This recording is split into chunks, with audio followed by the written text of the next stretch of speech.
Real Madrid Hayrat tarixiy o'yini ertadan 30-sentyabr kuni Moskva vaqti bilan 19:45 da bo'lib o'tadi. Bu tarixiy o'yinda nimaga aytayotganimning sababi chunki Real Madrid 15 marta Chempionlar Ligasini qo'lga kiritgan, hammaning xabari bor.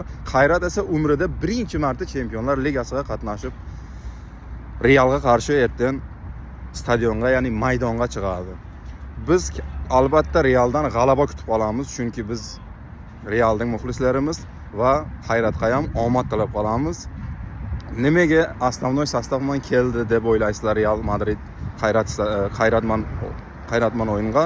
Chunki Real derbida ko'rdingizlar 5-2 ga Atletico Madridga yengildi, jutqazdi. Shuning uchun Real menimcha muxlislarining oldida qarzi borday o'zlarini his qilib, основной sostavni ertadan maydonga solish niyati bor. Realga omad, Hayratga ham omad.